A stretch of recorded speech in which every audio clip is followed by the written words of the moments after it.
मैं आपको अभी कथा श्रवण करा रहा हूं, अगले क्षण सुना पाऊं ना सुना पाऊं इसकी गारंटी मेरे पास नहीं। कि है किसी के पास गारंटी? बताओ, नहीं है।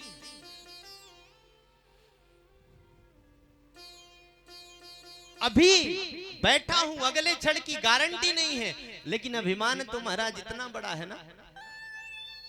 रात में सोएंगे महाराज बढ़िया एसी कमरे में, और मन में विचार कर रहे हैं कि बहुत लंबा चौड़ा व्यापार हो गया है करते करते, अब वहां जमीन ले ली जाए, वहां जायदाद कर ली जाए, वहां फैक्ट्री खोल ली जाए। रात्रि कालीन सोते सोते यही सोच विचार कर रहे, तब तक हार्ट अटैक हुआ और जय जय राधे श्याम हो गए। सारा सोचा धरा धराया रह गया महाराज। हाँ? अगले क्षण का तो ठिकाना नहीं, लेकिन ये मानो चिंता बहुत करता है। हाँ?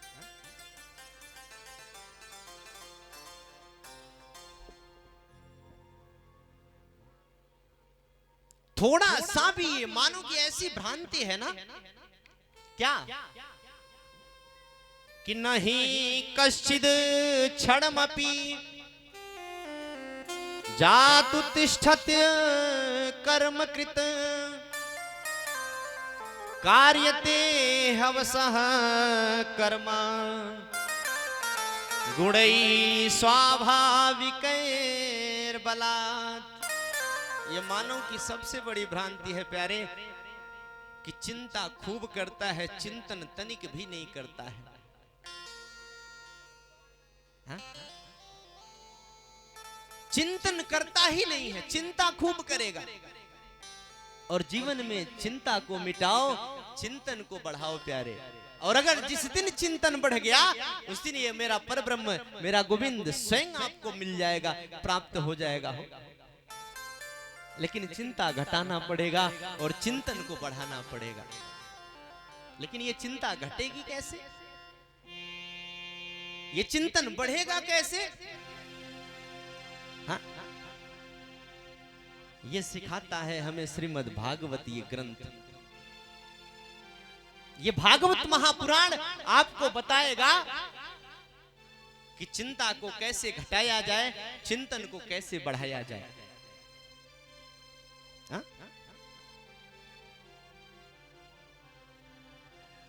और ये ऐसा अद्भुत, ऐसा चिन्मय ये ग्रंथ है प्यारे, कि ये मुक्ति तो प्रदान करेगा ही करेगा आपको, इसमें कोई संदेह नहीं है। श्री सूत जी महाराज कहते हैं कि भागवत की कथा का श्रवण लाभ करने के लिए तो कभी कभी देवताओं को भी उचित नहीं समझा गया, देवताओं को भी योग्य नहीं समझा गया, भगा दिया गया।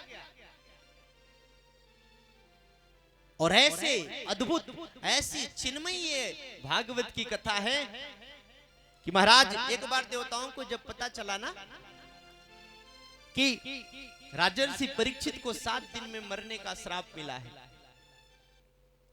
और आदरणीय सुखदेव भगवान उन्हें कथा श्रवण कराने के लिए जा रहे हैं, तो स्वर्ग से अमृत का कलश लेकर के देवता आते हैं। और स्वर्ग का अमृत कलश लेकर के देवता जब आदरणीय सुखदेव भगवान के पास पहुंचे, तो कहते हैं कि इससे और अपने अमृतमय उस भागवत रूपी कथा से हमारा अदला बदला कर लीजिए।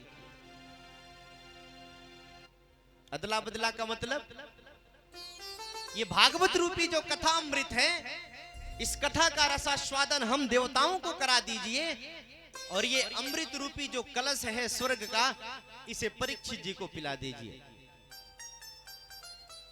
कहते हैं कि एवं विनिमय जाते सुधाराज्ञा प्रपीयताम प्रपाश्यामो वयम सर्वे श्रीमद्भागवतामृतम। कहते हैं कि ये अमृत पान स्वर्ग का जो है, इसे परीक्षित को पिलाइए, और ये भागवत रूपी कथा अमृत का जो है पान, वो हम देवताओं को करा दीजिए। आदरणीय सुखदेव भगवान कहते हैं कि अरे ठगियाओ, हाँ? जन्म भर ठगी करते करते अभी भी तुम्हारी वृत्ति नहीं बदली। अरे ये कहा तुम्हारा स्वर्ग का अमृत और ये कहा कथा रूपी श्रीमद् भागवत रूपी कथा अमृत, इन दोनों की तुलना तुम करते हो। क्व सुधा क्व कथा लोके क्व कांचः क्व मणिर् महान। सुखदेव भगवान कहते हैं क्व सुधा क्व कथा लोके, कहां तुम्हारी ये स्वर्ग का अमृत और कहां ये साक्षात कथा अमृत, इन दोनों की तुलना तुम करते हो। क्व कांचः क्व मणिर् महान, कहते हैं कि अगर ये बताओ कि आपके पास एक सुंदर मणि हो और आप जानते हो ये मणि है, और वैसे ही चमकता शीशा अगर कोई दे करके आपको कहे मणि हमको दे दो, तो आप दे दोगे? नहीं दोगे ना। सुखदेव भगवान कहते हैं इन दोनों के तुलना तुम करते हो, ये तुलना योग्य तो बिल्कुल नहीं है।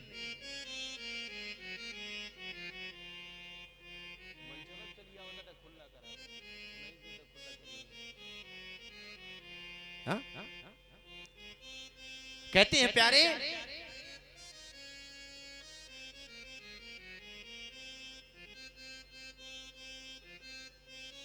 इस स्वर्ग रूपी अमृत का पान करने से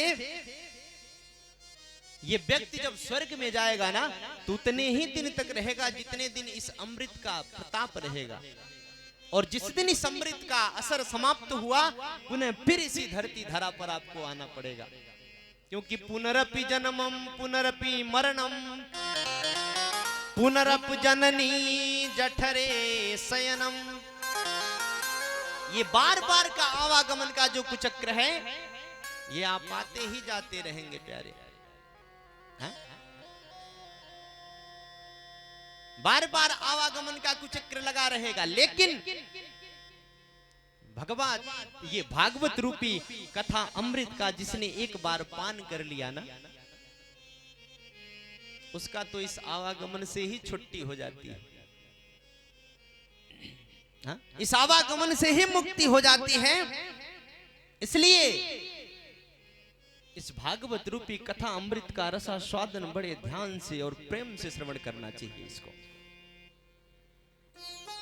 सुखदेव भगवान ने अभक्त समझा देवताओं को, भगा दिया डांट करके वहां से। हा?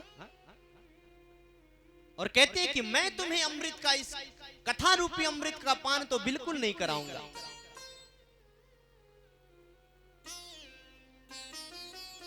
जाकर के देवताओं ने महाराज ब्रह्मा जी से शिकायत की इस बात की।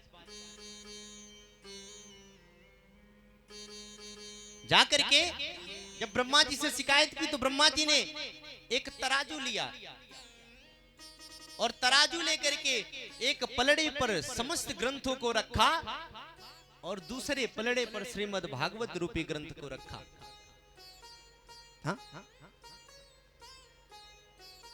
और ज्यों ही इस तराजू को उठाया, तो महाराज लघूनन्यानि जातानि गौरवेण इदं महत्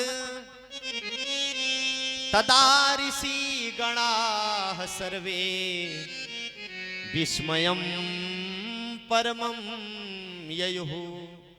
लघूनन्यानि जातानि, जब ही एक पलड़े पर भागवत जी को रख करके और एक पलड़े पर समस्त ग्रंथों को रख करके ब्रह्मा जी ने उठाया, तो महाराज जिस पर भागवत जी का पलड़ा था वो नीचे हो गया, जिस पे समस्त ग्रंथ रखे हुए थे जिस पलड़े पर, वो पलड़ा ऊपर हो गया। जिसमें वजन होगा वही तो नीचे जाएगा। हा?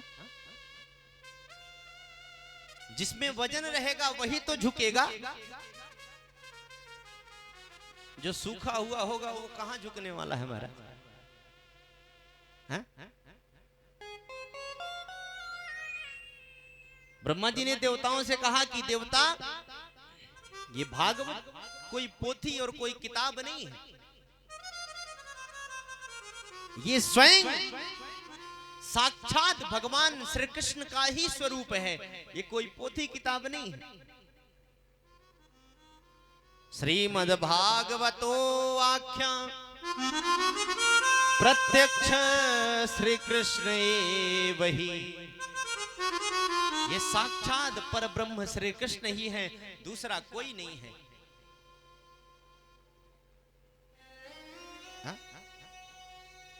कहते हैं इसका श्रवण करने से यह जीवन धन्य हो जाता है। नारद जी ने जन जन में जाकर के इसका प्रचार किया महाराज। अपने पिता ब्रह्मा जी से इसका अध्ययन किया भागवत का, और जाकर के जन जन में प्रचार किया। लेकिन सप्ताह श्रवण करने की विधि क्या है ये नारद जी को भी नहीं पता थी। ये नारद जी ने सनत कुमारों से सुना।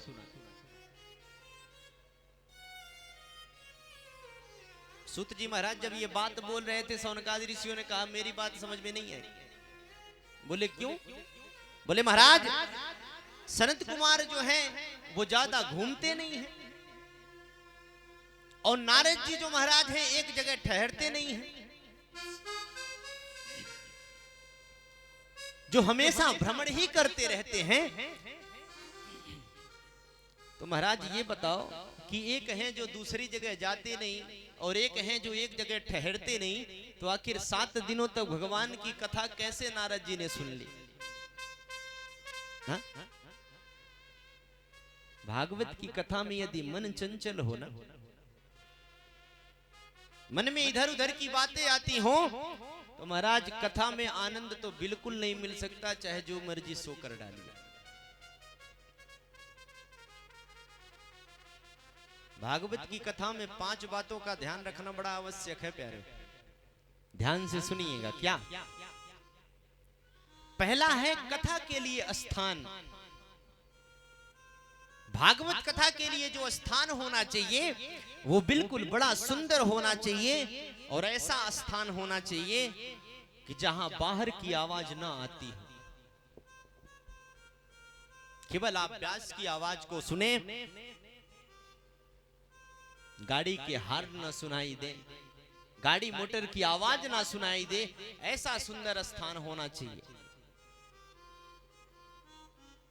दूसरी बात कहते हैं कि भागवत का गान,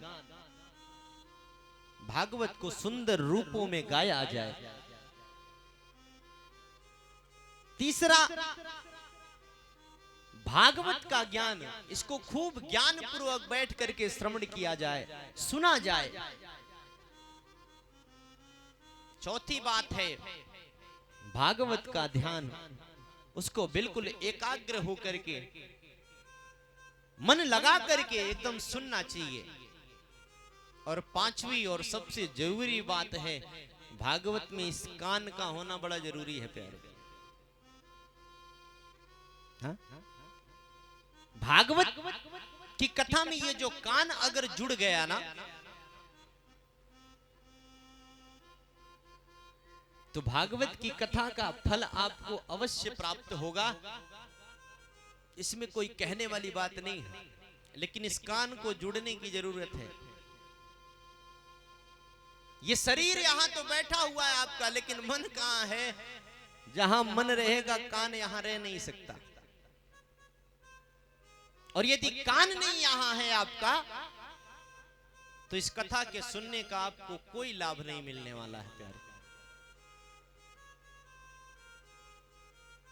अब सनत कुमार ऐसे हैं कि जो एक स्थान से दूसरे स्थान जाते नहीं, और नारद जी महाराज ऐसे हैं कि जो एक स्थान पर अधिक देर तक ठहरते नहीं हैं। तो फिर एक ही स्थान पर बैठ करके नारद जी ने 7 दिनों तक ये भागवत की कथा कैसे श्रवण की होगी? श्री सूत जी महाराज कहते हैं कि एक बार देवर्षि नारद बड़ी तीव्र गति से दौड़ते हुए चले जा रहे थे, और दौड़ते हुए चले जा रहे हैं बद्री धाम आश्रम में। चारों भाई सनक, सनंदन, सनातन, सनत कुमार विराजमान हैं। नारद जी को जब सनत कुमारों ने देखा तो आकर के नारद जी से बड़े प्रेम से पूछते हैं, कहते हैं कि कथम ब्रह्मंदि मुखः नारद कुतश्चिंतातुरो भवान त्वरितं गम्यते कुत्र कुतश्चागमनं तव। सौनकादि ऋषि कहते हैं नारद जी बात क्या है, आप कुछ उदास लग रहे हो, क्या बात है बताओ।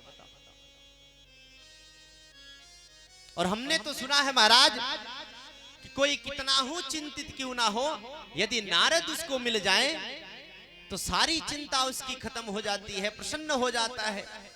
और आज नारद स्वयं चिंतित बैठे हुए हैं, क्या बात है। नारद जी ने जब सनत कुमारों को देखा तो दौड़ करके चरणों को पकड़ लेते हैं और कहते हैं कि प्रभु क्या बताऊं मैं आपको, हा? मैं इस पृथ्वी को बड़ा उत्तम लोक समझ के आया था, पृथ्वी को सबसे श्रेष्ठ समझ करके मैं इस पृथ्वी लोक पर आया था। लेकिन हरि क्षेत्र में गया, कुरुक्षेत्र में गया, सेतुबंध रामेश्वर में गया, मैं सही बताऊं आपसे मुझे कहीं शांति नहीं मिली।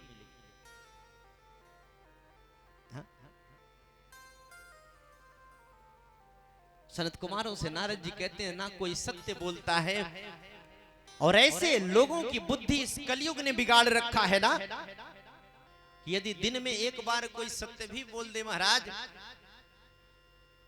तो सीना पीटता हुआ चलता है कि मानो सत्यवादी हरिश्चंद्र के बाद हमारा ही नंबर हो। दिन भर में कितना झूठ बोला उसकी कोई गिनती नहीं है।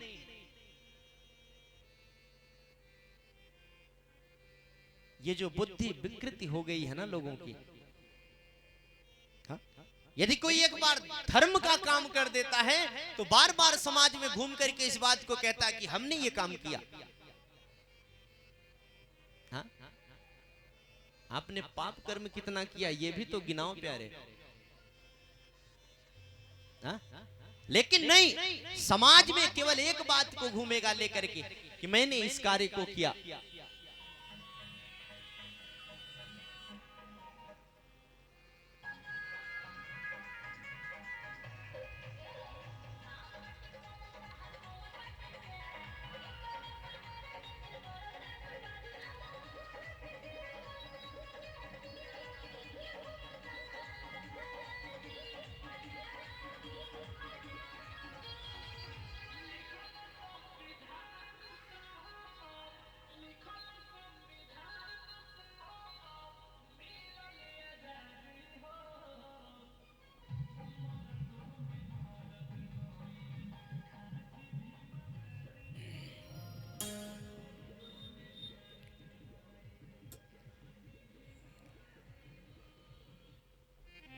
चलिए ठीक है।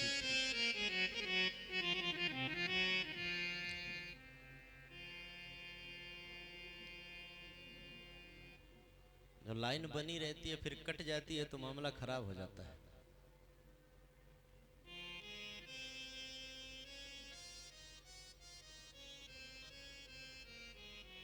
नारद जी कहते हैं सनत कुमारों से कि महाराज दिन भर कितना पाप कर्म किया उसका कोई लेखा जोखा नहीं है, लेकिन एक पुण्य का काम किया तो उसके लिए घूम घूम करके बताता फिरता है कि मैंने ये काम किया। और अगर कोई गलती हो गई तो कहते हैं महाराज अब भगवान की यही इच्छा थी तो हो गया। अच्छा प्यारे, बढ़िया काम हुआ तो वो आपने कर दिया, और खराब काम हो गया तो राम जी की इच्छा से हो गया वो। हा? इसलिए नारद जी कहते हैं कि बड़ों का आदर घर में समाप्त हो गया है, संतों का सम्मान समाप्त हो गया है, और सबसे बड़ी बात तो यह है महाराज कि अब घर में नई नई बहुओं का चलना प्रारंभ हो गया है। ये मैं नहीं कह रहा हूं, ये नारद जी कह रहे हैं सनत कुमारों से, भागवत में लिखा हुआ है कि अब घर घर के जितनी घर में आ रही नई बहुएं उनका बोलबाला हो रखा, अब उनका चलना प्रारंभ हो गया है। दादा बाबा को कौन पूछ रहा है? तरुणी प्रभुता गे है श्याल को बुद्धिदायक है, कन्या विक्रयणो लोभा दंपति नाम चकल कनम। तरुणी प्रभुता गे है, कहते हैं घर में नई नई बहुओं की चल रही है। श्याल को बुद्धिदायक है, सलाहकार कौन है? साले साहब है महाराज।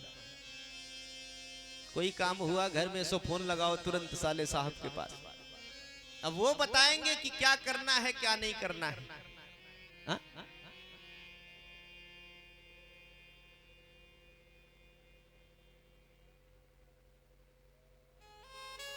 सनत कुमारों ने कहा इसमें बुरी बात क्या है अगर घर में बहुओं की चल रही है? अच्छी बात है, लेकिन अगर कोई बड़ा कार्य करने जाइए तो पहले दादा बाबा जो बुजुर्ग हों उनसे एक बार परामर्श जरूर ले लिया करिए कि ये कार्य होने जा रहा है, क्या किया जाए, करा जाए या ना किया जाए। लेकिन कौन पूछने वाला है दादा बाबा को? कहते हैं श्याल को बुद्धिदायक है, कोई नहीं ना। माता जी कह रही कोई नहीं पूछने वाला है, सब ससुराल वाले हैं। श्याल को बुद्धिदायक है, साले साहब सलाहकार बने हुए हैं महाराज। हाँ? हमारे ब्रज में एक बड़ी सुंदर कहावत कही जाती, जानते हैं क्या? कहते हैं कि दीवार बिगाड़े आरो और घर बिगाड़े सारो। दीवार में जब ज्यादा अलमारी आप निकाल दोगे ना तो दीवार कमजोर हो जाएगी, गिर जाएगी। और जिस घर में साले साहब की ज्यादा सलाहकारी चलने प्रारंभ हुई उस घर को नष्ट होने से कोई नहीं रोक सकता प्यारे। बहुत जल्द उस घर की बर्बादी होना ही प्रारंभ हो जाएगा। प्रमाण है एक महाभारत में कौरवों के मामा थे शकुनी। जब तक समूल नाश नहीं करा दिया उस शकुनी ने तब तक छोड़ा नहीं कौरवों को। हा? नारद जी कहते हैं कि मैं घर घर में गया प्रभु, संतों के आश्रमों में गया, लेकिन मुझे कहीं शांति नहीं मिली। ये जो अधर्म का मित्र कली है ना, इसने महाराज लोगों की बुद्धि ऐसी खराब कर रखी है कि कोई किसी का सम्मान नहीं करता है। लेकिन नारद जी कहते हैं कि जब मैं श्रीधाम वृंदावन में प्रवेश किया तो वहां मैंने एक कौतुक देखा। कहते हैं क्या? कहते हैं महाराज मैंने वृंदावन में प्रवेश किया। नारद जी आज वृंदावन में जा रहे हैं,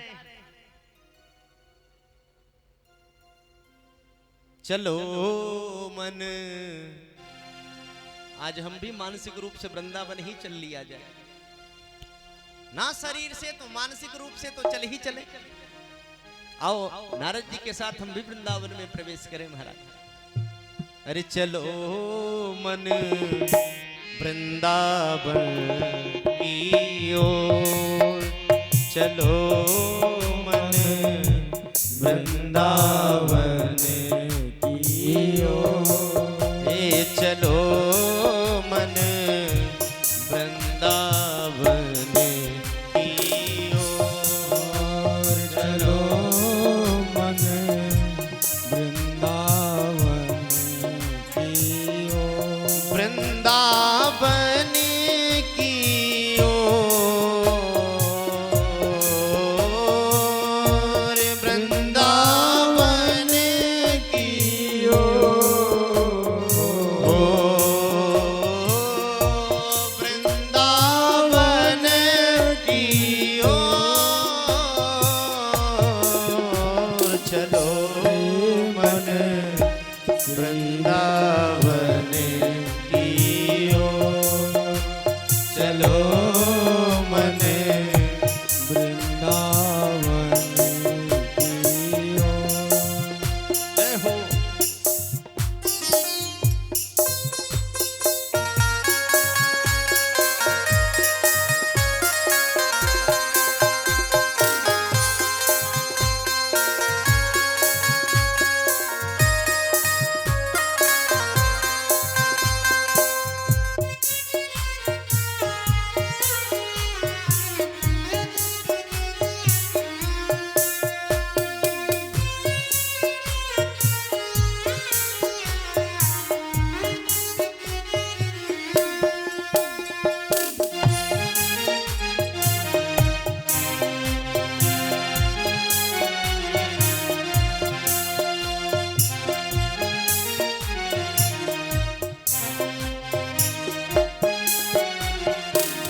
प्रेम का रस जहाँ छलके है, प्रेम का रस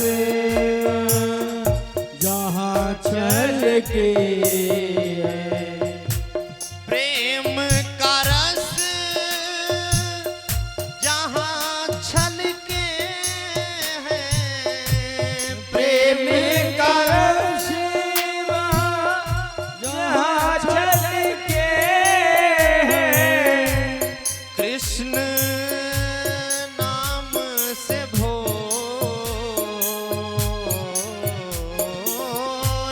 कृष्ण नाम से भोर, चलो मन वृंदावन की ओर, चलो मन वृंदावन की ओर, वृंदावन की ओर,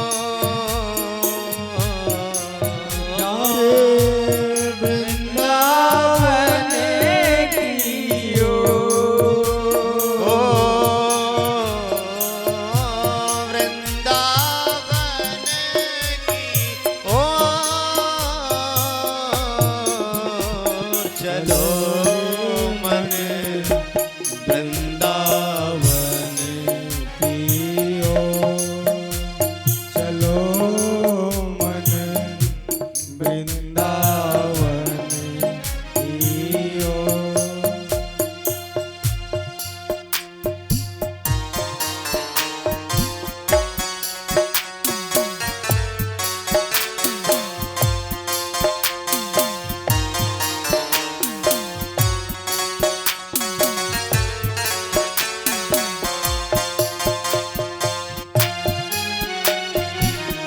तालियों के साथ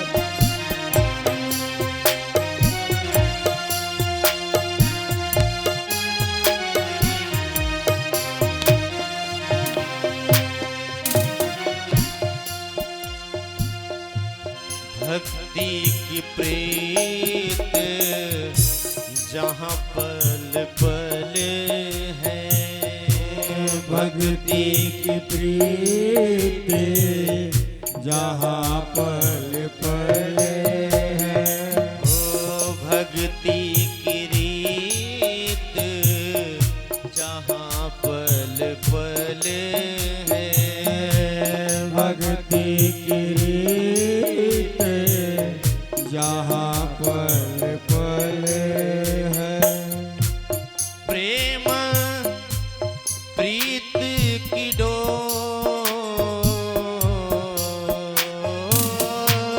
प्रेम प्रीत की डोर, चलो मन वृंदावन की ओर, चलो मन वृंदावन की ओर, हो चलो मन वृंदावन की ओर, चलो मन वृंदावन की ओर, वृंदावन की प्यारे ओर, वृंदावन की ओर, वृंदावन की ओर, चलो मन वृंदावन की ओर, चलो मन वृंदावन की ओर, हे चलो मन वृंदावन की ओर, हे चलो मन वृंदावन की ओर, चलो वृंदावन की ओर, हे चलो मन वृंदावन की ओर, चलो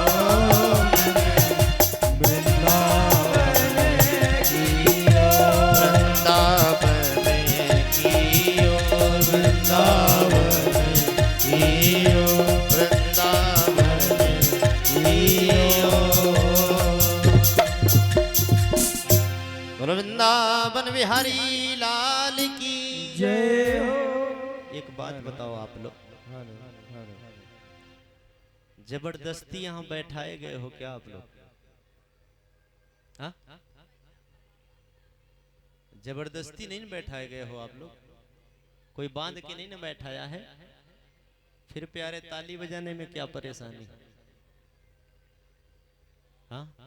कल से ये सोफा वोफा यहाँ से हटवाएंगे, आप सामने बिछवाएंगे गद्दा, ठीक है? हाँ, कल ये कुर्सी भी हट जानी चाहिए।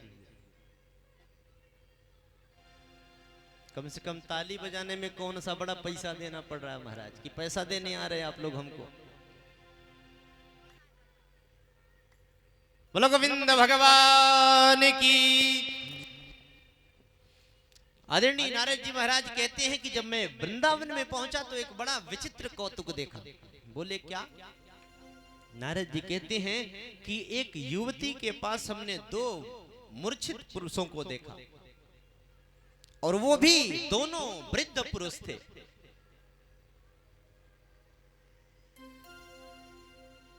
और उस स्त्री के चारों ओर हजारों स्त्रियां खड़ा होकर के बार बार उस स्त्री को समझा रही और पंखा झल रही हैं। नारद जी ने कहा मैं स्पष्ट करूं, वो स्त्री कोई दूसरी नहीं, साक्षात भक्ति माता थी। और उनके पास जो दोनों पुत्र वृद्धावस्था में मूर्छावस्था में लेटे हुए थे, वो कोई दूसरा नहीं, उनके पुत्र ज्ञान और वैराग्य थे। हाँ? कहते हैं महाराज कलयुग के प्रभाव से वे दोनों वृद्ध हो गए थे, ज्ञान और वैराग्य। नारद जी कहते हैं जब उस स्त्री ने मुझे देखा तो उस स्त्री ने मुझे अपने पास बुलाया और कहती है कि भो भो साधो क्षणम तिष्ठ मचिंतामपि नाशय। हे साधु, थोड़ी देर के लिए मेरी बात सुनो और मेरे इस चिंता का निवारण करते जाओ। नारद जी कहते हैं मैं जब उस स्त्री के पास गया और जाकर के उसके दोनों वृद्ध पुरुषों, उसके दोनों वृद्ध पुत्रों की उस बुढ़ापे को दूर करना चाहा, लेकिन वो सामर्थ्यता नहीं रही मेरे पास। नारद जी कहते हैं मैंने वेद वेदांत का पाठ किया, लेकिन कोई असर नहीं हुआ। और तब जाकर के एक आकाशवाणी होती है कि नारद, यदि तुम ज्ञान और वैराग्य के बुढ़ापे को दूर करना चाहते हो, देवी भक्ति के मन का जो कष्ट है उसकी निवृत्ति करना चाहते हो, तो सबसे पहले तुम्हें सत्कर्म करना होगा। नारद जी ने कहते हैं तीसरी बात यह है कि उस आकाशवाणी ने जो सत्कर्म की बात कही है, वो कौन से सत्कर्म की बात कही है? आखिर उस आकाशवाणी ने किस सत्कर्म की बात कही है, हमें बताइए। हाथ जोड़ करके चरणों में पड़े हुए नारद जी महाराज सनत कुमारों की, सनत कुमार एक बड़ी सुंदर बात कहते हैं और कहते हैं नारद, सत्कर्म सूचको नूनम ज्ञान यज्ञ स्मृतो बुधई श्रीमद्भागवता लापः सगुतु गीत सुकादिभिः। कहते हैं कि नारद, ज्ञान और वैराग्य को, बुढ़ापे को यदि दूर करना चाहते हो, देवी भक्ति के मन का, हृदय का वो जो कष्ट है उसको दूर करना चाहते हो, तो उसका केवल और केवल सर्वोत्तम एक ही साधन है। बोले क्या? सनत कुमारों ने कहा कि नारद, केवल और केवल श्रीमद् भागवत सप्ताह ज्ञान यज्ञ के द्वारा ज्ञान और वैराग्य के बुढ़ापे को दूर किया जा सकता है। नारद जी ने कहा लेकिन मैंने तो वेद वेदांत का पाठ किया, यदि उससे कोई प्रभाव नहीं पड़ा तो केवल भागवत कथा श्रवण कर लेने से मालूम क्या प्रभाव पड़ने वाला है। सनत कुमार कहते हैं कि नारद, वेद जो है ना वो वृक्ष है, और भागवत जो है उसका पका हुआ फल है प्यारे। हा? वेद रूपी कल्प वृक्ष का पका हुआ फल जो है वही श्रीमद् भागवत महापुराण है। यद्यपि बिना वृक्ष के फल नहीं होता। क्यों? बिना वृक्ष के फल होगा क्या? नहीं होगा। और जो स्वाद फल में होगा वो वृक्ष में होगा? नहीं होगा ना।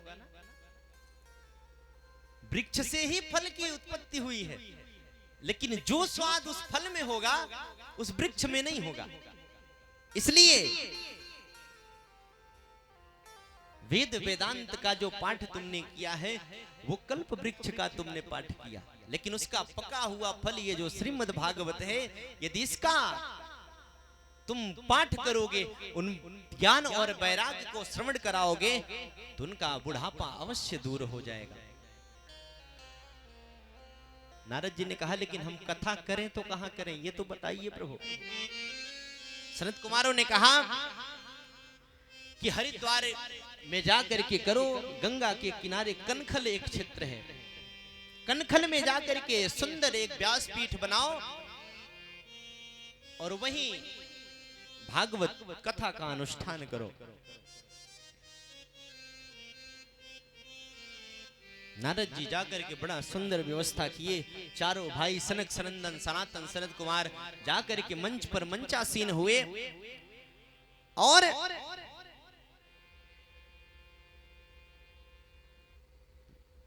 शास्त्र कहता है, नारद जी तो महाराज भागवत की कथा करा रहे हैं ना, और नारद जी हैं विरक्त संत।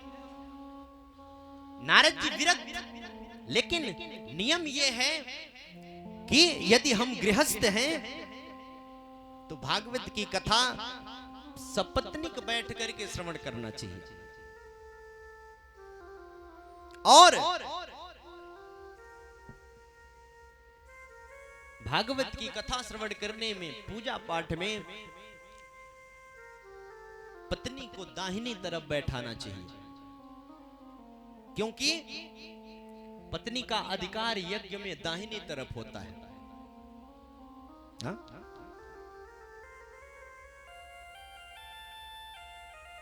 लेकिन अब जब नारद जी कथा श्रवण कराएं तो करें, तो महाराज अब पत्नी कहां से लावें?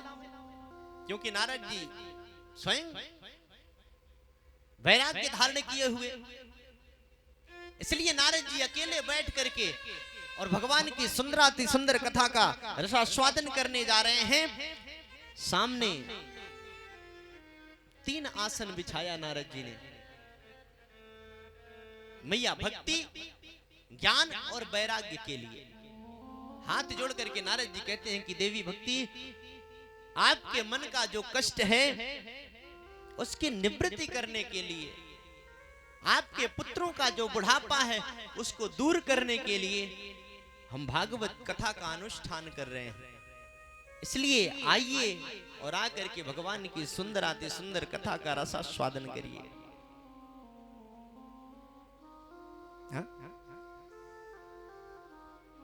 भक्ति देवी अपने दोनों पुत्रों के संग आती हैं, लेकिन अलक्षित रूप से हम वहां किसी को दिखाई नहीं दे रही हैं। नारद जी महाराज यजमान बन गए, मुख्य श्रोता बन गए, तुलसी देवी की स्थापना की गई। अब धीरे धीरे हजारों संतों को जब पता चला कि नारद जी स्वयं कथा करा रहे हैं और सनत कुमार स्वयं आज व्यास मंच पर बैठ करके कथा श्रवण करा रहे हैं, धीरे धीरे संतों का आवागमन शुरू हुआ महाराज। और देखते ही देखते बिल्कुल कुंभ जैसा वातावरण बन गया। बड़ा सुंदर भगवान की कथा का रसास्वादन करा रहे हैं सनत कुमार। आज सनत कुमार कथा श्रवण कराते हुए नारद जी से कहते हैं कि नारद, शास्त्र के प्रति मन में कोई शंका लेकर के कभी नहीं बैठना चाहिए। यदि मन में शंका हो, पहली बात तो है कि मन में शंका बिठा करके बैठना भी बड़ा अपराध है। प्रभु उनको थोड़ा शांत करवाइए, बार बार दिमाग वहीं जा रहा है।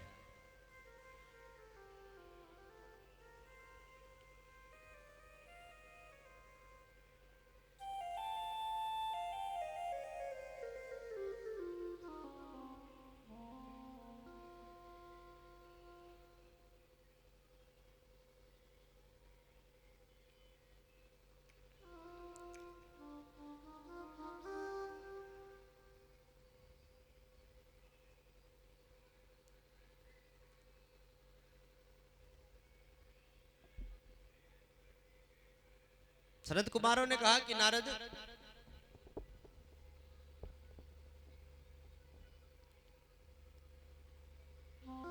कथा ध्यान से श्रवण करो। भक्ति मैया ज्ञान और वैराग्य सारे आकर के बैठे हुए हैं, लेकिन किसी को दिखाई नहीं दे रहे हैं। नारद जी ने सनत कुमारों से कहा कि मैं आपसे एक प्रश्न करना चाहता हूं। सनत कुमारों ने कहा, कहिए क्या प्रश्न है आपका। नारद जी ने कहा कि महाराज, यदि कोई भक्त व्यक्ति हो और वो भागवत की कथा श्रवण करे, उसकी मुक्ति हो जाए तो कोई आश्चर्य की बात नहीं है। क्यों? क्योंकि वो भक्त था, भगवान की कथा श्रवण किया, उसकी मुक्ति हो गई, कोई आश्चर्य की बात नहीं है। और यदि कोई ज्ञानी पुरुष हो, वो भगवान की कथा श्रवण करे, उसकी मुक्ति हो जाए, तो इसमें भी कोई आश्चर्य की बात नहीं है। लेकिन क्या कोई पापी व्यक्ति हो और वो भागवत की कथा श्रवण करे, तो क्या उसके कथा श्रवण करने से उसकी मुक्ति हो सकती है क्या? हा?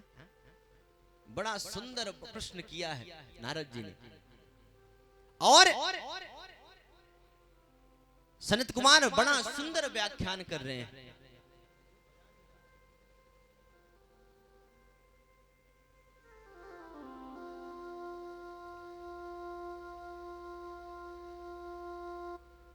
नारद जी ने जब ये प्रश्न किया महाराज, तो सनत कुमार कहते हैं कि नारद जी, आपने प्रश्न किया है कि जो भी सच्चा व्यक्ति हो, भगवत भक्त हो, अगर उसकी मुक्ति हो जाए तो कोई आश्चर्य की बात नहीं है। लेकिन क्या कोई पापी व्यक्ति भी मुक्त हो सकता है भागवत की कथा श्रवण करने से? सनत कुमारों ने कहा, ये बहुत छोटी बात है। मैं एक बात आपको बताऊं कि यदि कोई व्यक्ति जीवन पर्यंत पाप कर्म करते करते, जिसका जीवन निरंतर दूसरों से द्वेष करने में बीत गया हो, दूसरों से ईर्ष्या करने में बीत गया हो, और ऐसा यदि पापी व्यक्ति भी भागवत की कथा श्रवण निरंतर रूप से मन लगा करके यदि 7 दिनों तक करे, तो महाराज उसके जीवन में परिवर्तन अवश्य आएगा, इसमें कोई संदेह नहीं। लेकिन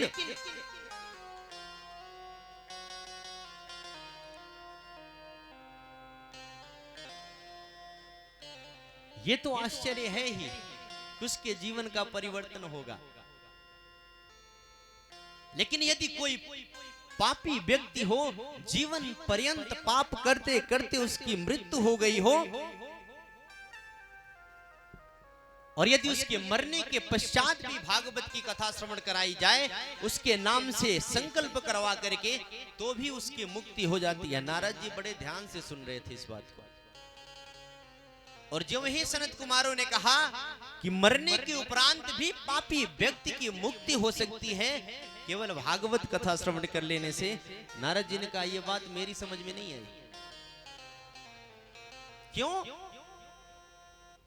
क्योंकि महाराज जीवन पर्यंत पाप कर्म करते करते मर गया हो और फिर उसकी मुक्ति हो, यह संभव नहीं है। सनत कुमारों ने कहा कि मैं आपको एक प्रसंग सुनाता हूं, बड़े ध्यान से सुनिएगा कि कैसे कैसे प्रेतात्मा व्यक्ति भी इस भागवत की कथा को सुनकर के मुक्त हो गए, मोक्ष को प्राप्त कर लिया।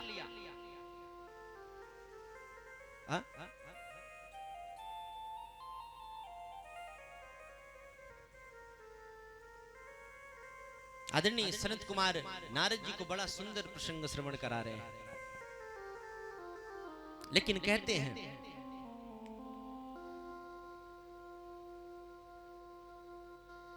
जय जय राधा रमण हरि बोल, जय जय राधा रमण हरि बोल, जय जय राधा रमण,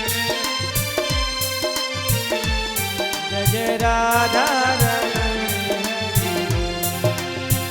जय जय राधा रमण हरि बोल, जय जय राधा रमण हरि बोल, जय जय राधा रमण हरि बोल, जय राधा रमण हो जय जय राधा रमण हरि बोल, जय जय राधा रमण हरि बोल, जय जय राधा रमण हरि बोल, जय जय राधा रमण हरि बोल, हो जय जय राधा रमण हरि बोल, जय जय राधा रमण हरि बोल, जय जय राधा रमण हरि बोल, हरि बोल, जय जय राधा रमण हरि बोल, हो जय जय राधा रमण हरि बोल, जय जय राधा रमण हरि बोल, हो जय जय राधा रमण हरि बोल, हरि बोल, जय जय राधा रमण हरि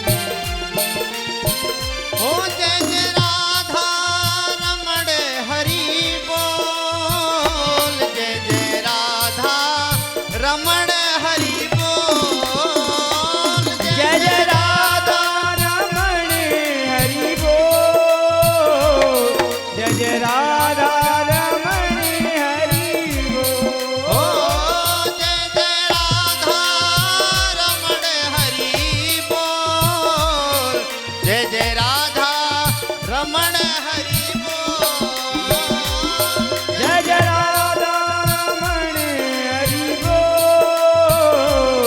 जय जय राधा रमण हरि बोल, हो जय जय राधा